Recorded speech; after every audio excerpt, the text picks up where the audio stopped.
ठीक है, तो फिर आज का टॉपिक हम स्टार्ट करते हैं। पिछली क्लास में हमने किया था, या अभी तक जो इस चैप्टर में हमने टॉपिक्स कवर किए थे वो क्या थे? When the information was given in unit. ठीक है, जब यूनिट्स में आपको इंफॉर्मेशन दी गई थी, साथ में आपको सेलिंग प्राइस और वेरियस कॉस्ट कंपोनेंट्स दिए थे, तो उसके अकॉर्डिंग हमने करंट एसेट्स करंट लायबिलिटीज की कैलकुलेशन की थी। ठीक है, नेक्स्ट इसमें टॉपिक आता है व्हेन इंफॉर्मेशन इज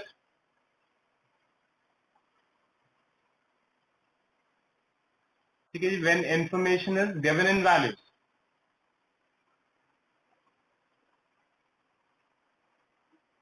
अब इस केस में क्या होगा, आपको यूनिट्स या सेलिंग प्राइस और cost components per unit form में नहीं दिए होंगे, डायरेक्टली वैल्यूज गिवन होंगी, और उन वैल्यूज को ध्यान में रखते हुए आपको करंट एसेट्स और करंट लायबिलिटीज को कैलकुलेट करना होगा, और finally current assets minus current liabilities करके वर्किंग कैपिटल हमें कैलकुलेट करना है। ठीक है जी, तो एक चीज ध्यान रखनी है, जब भी वैल्यूज की बात करेंगे तो दो तरह से कैलकुलेशन हमसे पूछी जा सकती है, कैश कॉस्ट बेसिस। ठीक है, या तो कैश कॉस्ट बेसिस पे वो पूछेगा या टोटल कॉस्ट बेसिस पे। ठीक है, दो तरीके से आपसे पूछा जा सकता है कि calculate the working capital on the basis of cash cost या total cost. If the question is silent we will assume cash cost basis, total cost होगा तो क्वेश्चन में कहीं ना कहीं वो मेंशन कर दे। ठीक है, तो ये चीज ध्यान रखनी है, क्वेश्चन साइलेंट होगा तो कैश कॉस्ट बेसिस ही हमें फॉलो करनी है, अगर टोटल कॉस्ट होगा तो कहीं ना कहीं वो क्वेश्चन में आपको मेंशन करके बताएगा। पहले दोनों में डिफरेंस की बात करते हैं कि डिफरेंस क्या क्या चीजों में आता है, कि अगर कैश कॉस्ट बेसिस बोला गया है या टोटल कॉस्ट बेसिस बोला गया है तो क्या क्या डिफरेंसेस हो जाएंगे। कैश कॉस्ट बेसिस में पहला जो पॉइंट आपने ध्यान रखना है, डेप्रिसिएशन। कोई बताएगा डेप्रिसिएशन इंक्लूड होनी चाहिए या नहीं होनी चाहिए कैश कॉस्ट बेसिस में? हाँ जी, फटाफट से कोई रिप्लाई करेगा, कैश कॉस्ट बेसिस में डेप्रिसिएशन इंक्लूड होनी चाहिए या नहीं होनी चाहिए? Depreciation is a non cash expense. ठीक है, तो डेप्रिसिएशन कैश कॉस्ट बेसिस में नहीं इंक्लूडेड होनी चाहिए। विष्णु पे आप इंक्लूडेड, आप यहाँ पर कनेक्टेड है? ठीक है, बाकी सबके पास भी वॉइस एंड वीडियो क्लियर है? ठीक है, तो हमने पहला डिफरेंस लिख रहे थे cash cost and total cost basis में। कैश कॉस्ट में डेप्रिसिएशन इंक्लूड नहीं की जाती, यहाँ डेप्रिसिएशन इज इंक्लूडेड। ठीक है, टोटल कॉस्ट का तो एलिमेंट है डेप्रिसिएशन, तो अगर टोटल कॉस्ट बेसिस आपसे पूछा गया है तो उसमें डेप्रिसिएशन को इंक्लूड करके दिखाया जाता है। ठीक है, पहला डिफरेंस इसका इस पॉइंट पे आता है। Second is valuation of finish goods या valuation of stock of finish goods. ठीक है, अगर कैश कॉस्ट बेसिस आपसे पूछा गया है, ये कैलकुलेट किए जाते हैं on the basis of cash manufacturing cost.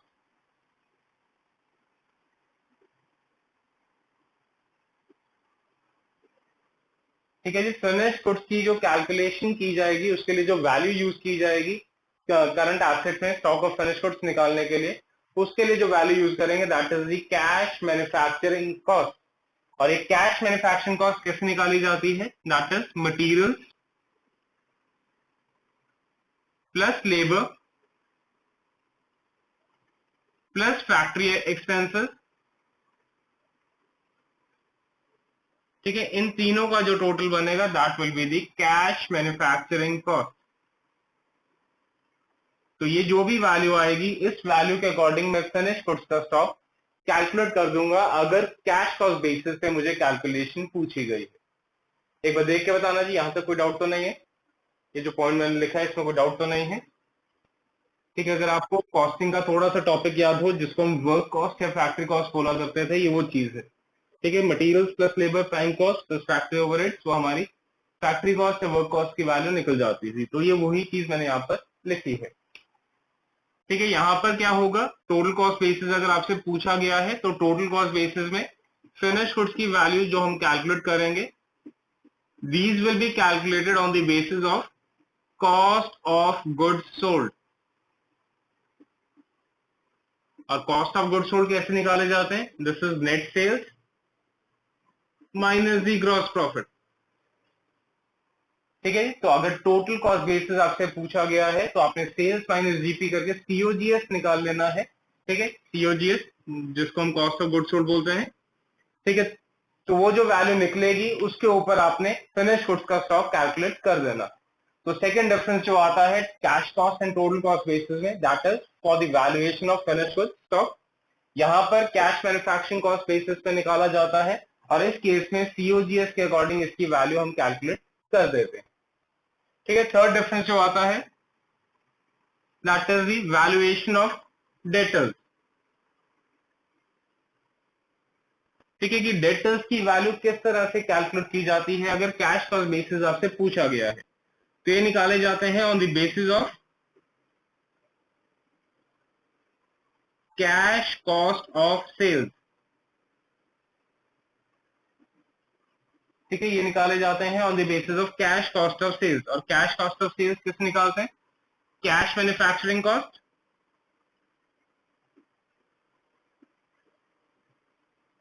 ठीक है, ये जो हमने पिछले पॉइंट में कैलकुलेट की थी कैश मैन्युफैक्चरिंग कॉस्ट, उसको एज इट इज लिख दिया है, plus office and administration expenses, plus selling and distribution expenses.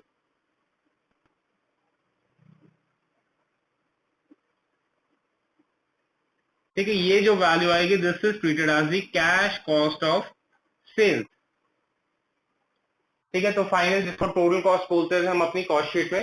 ठीक है, factory cost plus office overheads plus selling overheads, जिसको टोटल कॉस्ट बोला जाता था, वही चीज यहाँ पर है जिसको हम यहाँ पर डिनोट कर रहे हैं as cash cost of sales.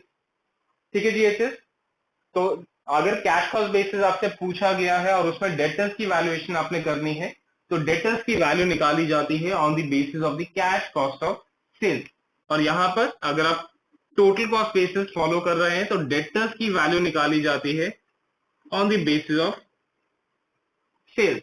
ठीक है, तो जो सेल्स आपको दी गई है उसी सेल्स वैल्यू के ऊपर हम डेटर्स की वैल्यूएशन कर दें।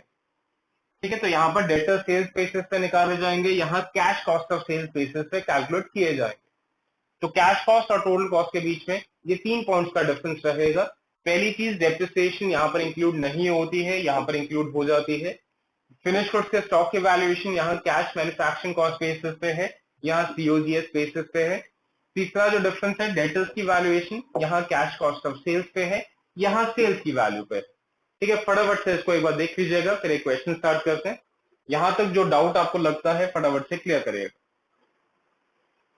ठीक है, तो क्वेश्चन नंबर 20 एक बार स्टार्ट करते हैं। बुक में भी 20 है, आपके पीडीएफ में भी क्वेश्चन नंबर 20 है। ठीक है, एक बार मैं पढ़ता हूं। वो कहता है PQR limited sells goods at a uniform rate of gross profit of 20% on sales. ठीक है, तो एक चीज आपको बोली गई है या बताई गई है कि जीपी कितना है, दैट इज 20% ऑन सेल्स, आपको ग्रॉस प्रॉफिट का रेशियो दिया गया है। ठीक है जी, आगे देखें क्या कहता है। On sales including depreciation as a part of cost of production.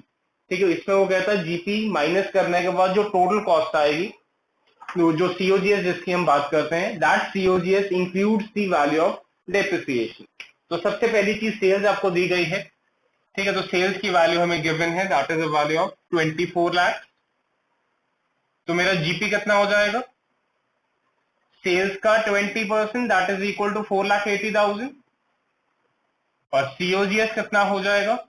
That is sales minus GP.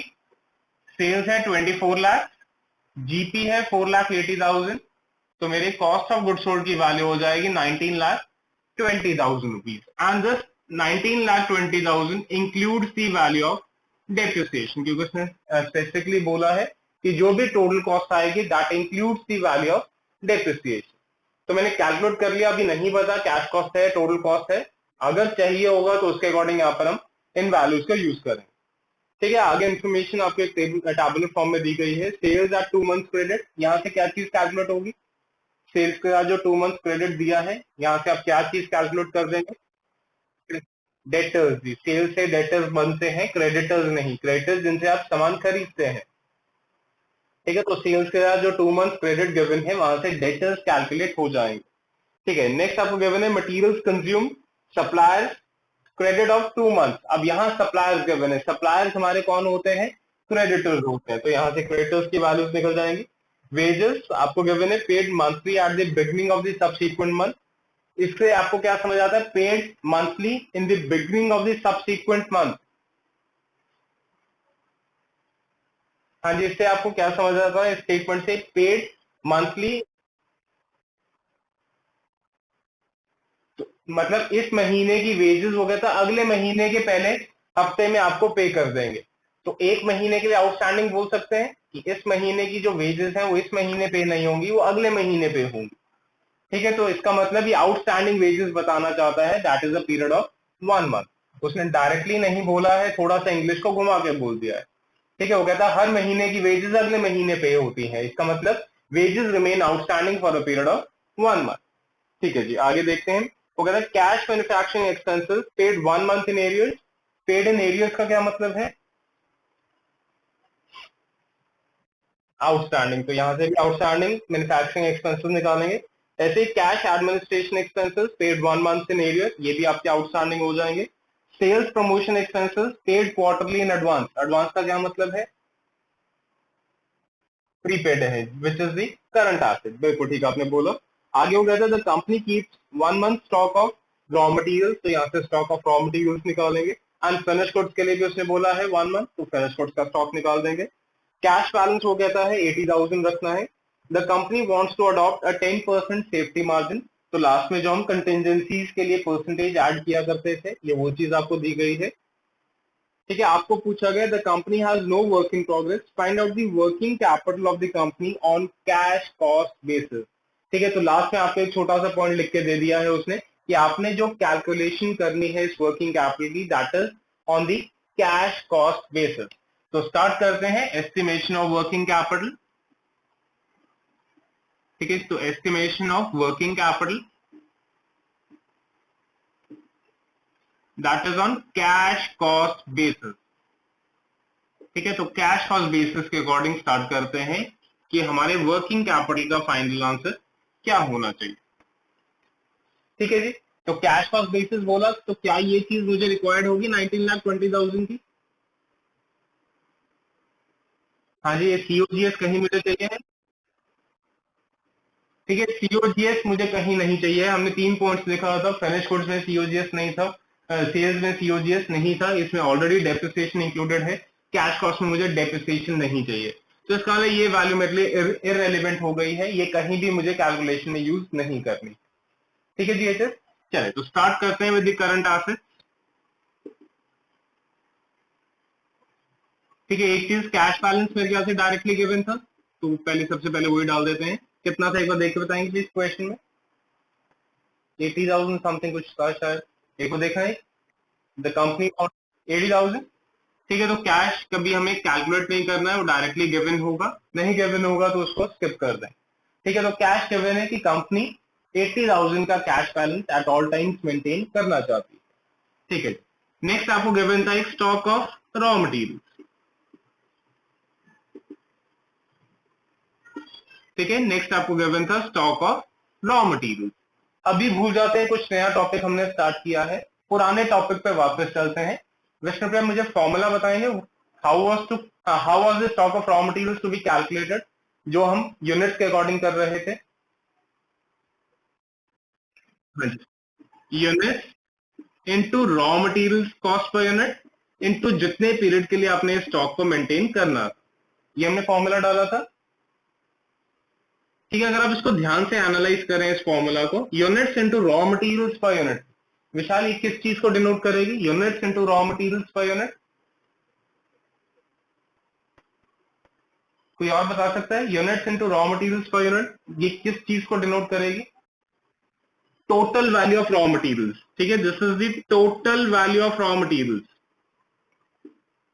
यही होगा ना कि पूरे साल में कितने यूनिट्स खरीदे थे, एक यूनिट कितने की रॉ मटेरियल का खर्चा हमें इंक्लूड करके दिखाता था। तो यूनिट्स इनटू रॉ मटेरियल्स का मतलब टोटल साल, अब टोटल पूरे साल में कितनी वैल्यू ऑफ रॉ मटेरियल्स को हमने परचेज किया है। तो इसको हम बोल सकते हैं total value of raw materials into जो पीरियड है। अभी तक हमने जो टॉपिक किया था उसमें ये और ये चीज गिवन होती थी, अब जो टॉपिक कर रहे हैं उसमें हमें ये चीज दी हुई है। बात वही है, कैलकुलेशन वैसे ही कर रहे हैं, वहां इंडिविजुअली हम वैल्यू निकाल रहे थे, यहाँ वैल्यू क्वेश्चन में ऑलरेडी दी गई थी। ठीक है जी, चीज है वही कैलकुलेशन है, ऑलमोस्ट वही फॉर्मूलाज है, वहां हम इंडिविजुअल वैल्यूज कैलकुलेट कर रहे थे, यहाँ वो वैल्यूज ऑलरेडी क्वेश्चन में दी गई होंगी। तो एक बार देख के बताना जी, क्वेश्चन में रॉ मटेरियल्स की वैल्यू क्या दी गई है।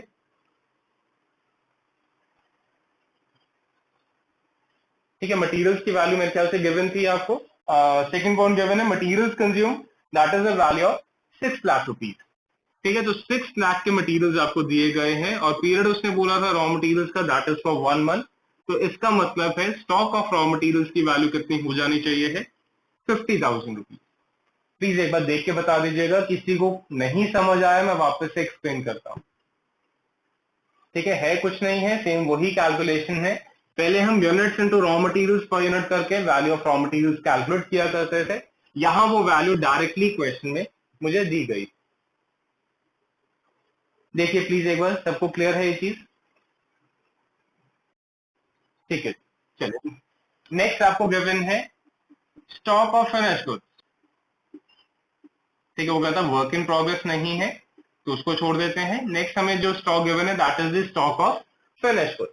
हम कैलकुलेशन कर रहे हैं कैश कॉस्ट बेसिस पे। अभी हमने डिस्कस किया था कि अगर कैश कॉस्ट बेसिस फॉलो किया जाता है तो फिनिश गुड्स की वैल्यू निकाली जाती है ऑन द बेसिस ऑफ, हाँ जी, on the basis of cash manufacturing cost. ठीक है, तो कैश मैन्युफैक्चरिंग कॉस्ट बेसिस पे ये कैलकुलेशन करनी है। और कैश मैन्युफैक्चरिंग कॉस्ट का फॉर्मूला हमने लिखा था मटेरियल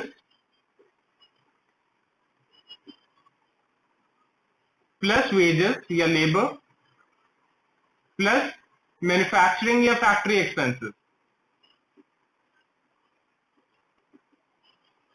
ठीक है, तो ये जो वैल्यू आएगी that will be the cash manufacturing cost. ठीक, तो अब देखते हैं क्वेश्चन में मटेरियल्स कितने हैं। ठीक है, सबसे पहले आपको मटेरियल्स गिवन है that is for 6 lakh rupees, तो इसका मटेरियल्स की वैल्यू 6 लाख है।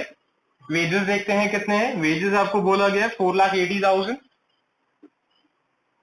ठीक है, वेजेस की वैल्यू 4,80,000 आपको दी गई है। और नेक्स्ट आपको गिवन है cash manufacturing expenses that is 6 lakh rupees. ठीक है, तो इन्हीं तीनों का टोटल मुझे कैश मैन्युफैक्चरिंग कॉस्ट कैलकुलेट करना है, तो ये कितना बन जाता है दैट इज इक्वल टू 16,80,000। ठीक है, एक बार प्लीज ये कैलकुलेशन देख के बताइएगा, कैश मैन्युफैक्चरिंग कॉस्ट की कैलकुलेशन सबको समझ आती है। Materials plus wages plus factory या मैन्युफैक्चरिंग एक्सपेंसेस वो आपकी कैश मैन्युफैक्चरिंग कॉस्ट की वैल्यू बन जाएगी। ठीक है, अब ये जो भी वैल्यू आती है इसके अकॉर्डिंग मुझे फिनिश गुड्स का स्टॉक निकालना है। यूनिट्स के अकॉर्डिंग चलते थे तो units into total cost per unit into period apply किया करते थे। तो इसका मतलब वहां जो ये वैल्यू थी वो क्या थी, टोटल कॉस्ट के ऊपर इसकी कैलकुलेशन की जाती थी। अब यहां इसकी जगह वो कहता है आपने क्या यूज करना है, that is the cash manufacturing cost.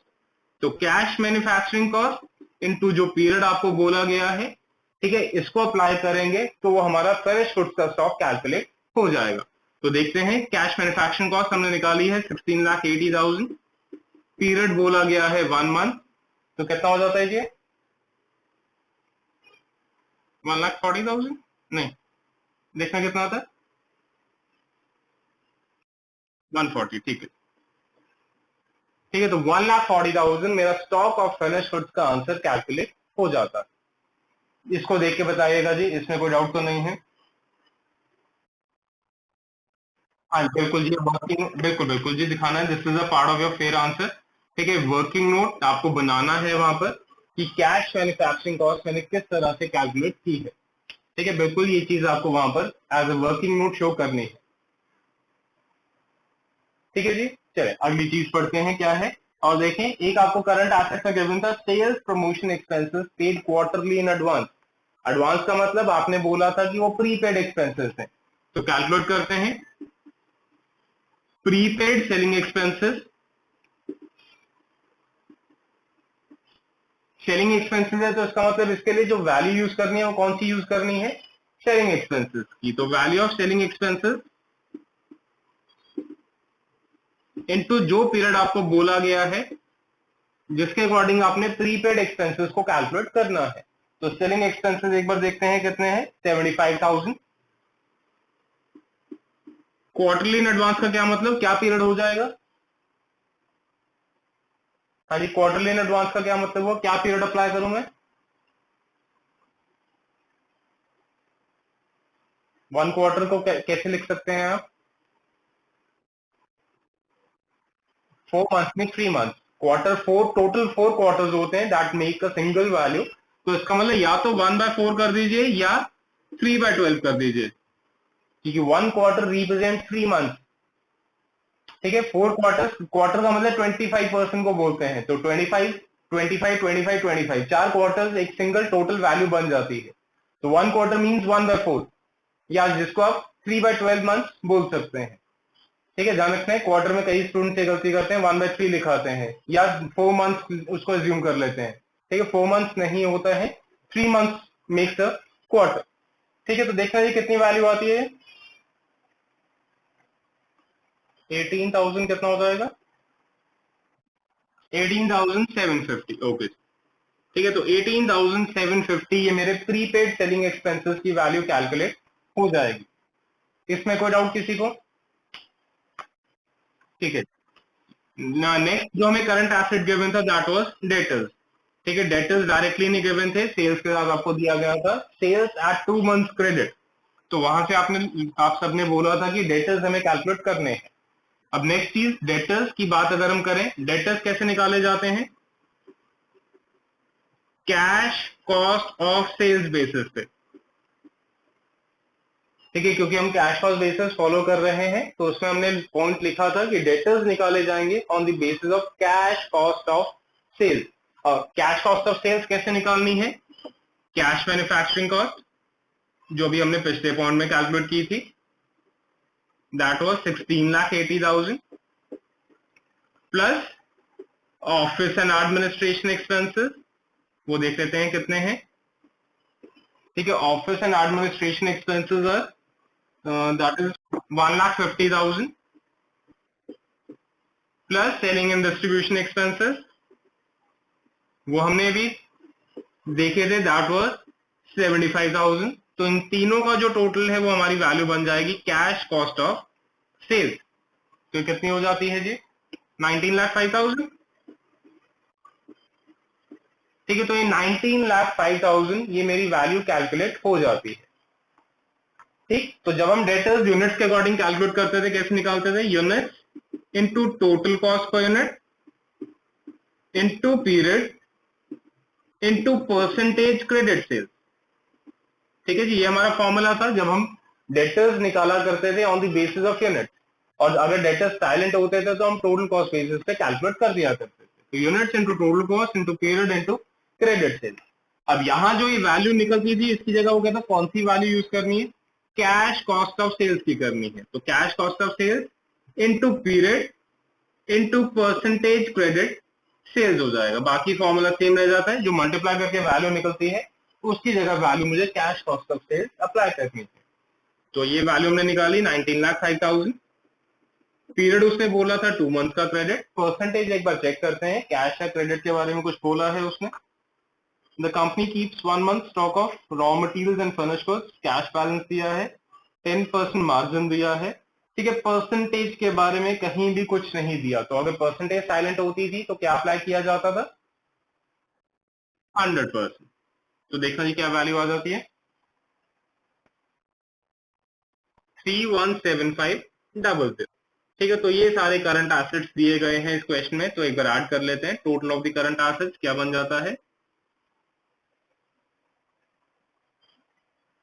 एक बार फटाफट से देख के बताइएगा जी क्या टोटल बन जाता है ये। 457, 507, 587। देखा जी क्या टोटल है? 606,250। ठीक है, तो हमारे करंट एसेट्स का टोटल बन जाता है 6,06,250 रुपीज। एक बार करंट एसेट्स जो हमने लिखे हैं बोर्ड पे, इनकी कैलकुलेशन में अगर किसी को डाउट है फटाफट से एक बार प्लीज क्लियर करें। बोले प्लीज फटाफट से रिप्लाई करिए। अगर यहां तक कोई भी डाउट है तो मैं वापस से एक बार आपको एक्सप्लेन करता हूं।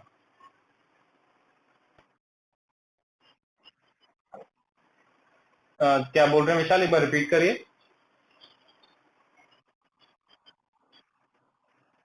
टोटल कॉस्ट पे निकालते थे, साइलेंट होता था क्वेश्चन टोटल कॉस्ट पे। तो यहाँ टोटल कॉस्ट ली है, पर कौन सी टोटल कॉस्ट ली है? कैश कॉस्ट वाली, क्योंकि इस वाली टोटल कॉस्ट में डेप्रिसिएशन इंक्लूडेड है, इस वाली टोटल कॉस्ट में डेप्रिसिएशन इंक्लूडेड नहीं है, इसलिए मैंने कैश टोटल कॉस्ट ली है। यहाँ कैश कॉस्ट ऑफ सेल्स का मतलब है कैश टोटल कॉस्ट, ठीक है, total cost on cash basis जिसको हम बोल सकते हैं। ठीक है विशाल, ठीक है जी। तो ये हमारे करंट एसेट्स थे। चलिए उसके बाद करंट लायबिलिटीज की कैलकुलेशन करते हैं कि what are the various current liabilities given in the question. तो एक बार देख के बताएंगे क्या क्या करंट लायबिलिटीज हमें दिखी थी। क्रेडिटर्स, हाँ जी, क्रेडिटर्स के लिए फटाफट से कोई फॉर्मूला बताएगा। अगर हम इसको यूनिट्स के अकॉर्डिंग कैलकुलेट कर रहे थे तो किस वैल्यू पे निकालते थे या कैसे निकाला करते थे? यूनिट्स इनटू रॉ मटेरियल पर यूनिट इनटू पीरियड अप्लाई किया करते थे। तो इसका मतलब है ये जो वैल्यू है क्या, किस चीज की वैल्यू है? रॉ मटेरियल्स की वैल्यू है। तो इसके लिए फॉर्मूला क्या लग जाएगा? Value of raw materials into period into percentage credit purchases हो जाएगा। ठीक है, क्योंकि ये हमने पहले भी डिस्कस किया था कि क्रेडिटर्स की जो वैल्यू होती है वो हम कैलकुलेट करते हैं on the basis of raw materials. तो यहां पर जो वैल्यू यूज करनी है that is the value of raw materials use करनी है क्रेडिटर्स को कैलकुलेट कर देने के लिए। तो एक बार देख के बताना जी, रॉ मटेरियल्स की क्या वैल्यू थी? 6 लाख। ठीक है, इसका पीरियड देख लेते हैं। मटेरियल्स के साथ आपको गिवन है सप्लायर्स क्रेडिट 2 मंथ्स, तो इसका 2 मंथ्स का पीरियड है। परसेंटेज साइलेंट है तो उसको हम अप्लाई कर देंगे, दैट इज इक्वल टू 100%। तो ये हमारी वैल्यू आ जाती है 1 लाख रुपीज। ठीक है जी।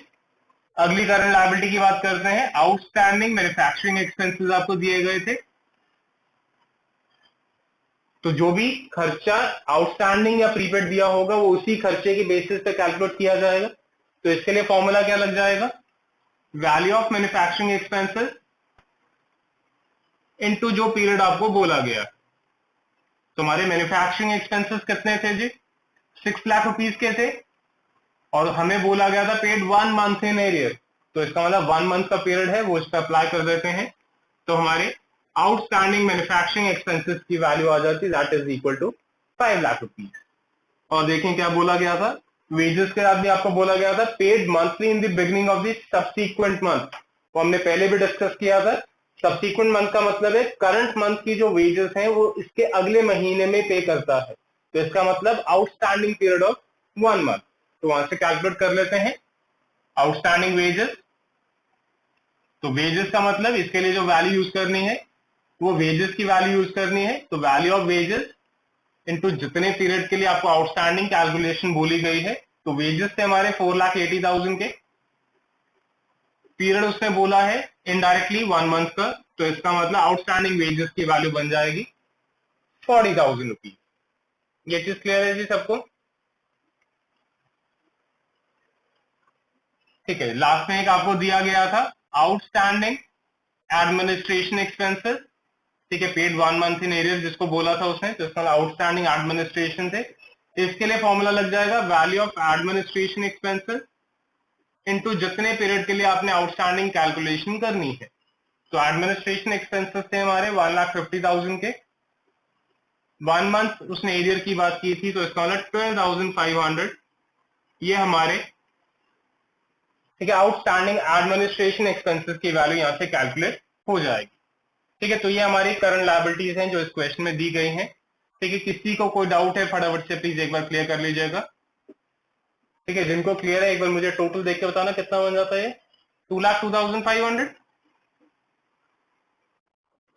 ठीक है, तो करंट लायबिलिटीज का टोटल बन जाता है 2,02,500 रुपीज। प्लीज फटाफट से एक बार देखिएगा, कोई भी वैल्यू जो आपको नहीं समझ आई है मैं वापस से आपको एक्सप्लेन करता हूँ। क्रेडिटर्स रॉ मटेरियल्स की वैल्यू पे निकाले थे। आउटस्टैंडिंग जो भी खर्चे थे उस रिस्पेक्टिव खर्चे के ऊपर पीरियड लगा दिया गया था और उसकी वैल्यू हमने कैलकुलेट यहाँ पर कर दी। ठीक है जी, लास्ट में वर्किंग कैपिटल निकालना है। ठीक है जी, वर्किंग कैपिटल मुझे कैलकुलेट करना है which is current assets reduce by the current liabilities. तो करंट एसेट्स थे 606,250, करंट लायबिलिटीज हमने कैलकुलेट की है 202500। तो एक बार देखना जी कितना आता है माइनस करके। 403750। क्वेश्चन कहता है कि आपने इसमें 10% प्रोविजन भी ऐड करना है, तो 403750 का 10% प्रोविजन ऐड करते हैं, विच इज 40375। ये जो फाइनल आंसर आता है that will be the net working capital. देखना जी क्या आंसर आता है, 444125। तो ये हमारा फाइनल आंसर बन जाएगा। ठीक है, तो यहाँ पर हमारा आंसर खत्म होता है। एक बार फटाफट से सब गो थ्रू करिएगा। कोई पॉइंट अगर आपको नहीं समझ आया मैं वापस से एक्सप्लेन करूंगा।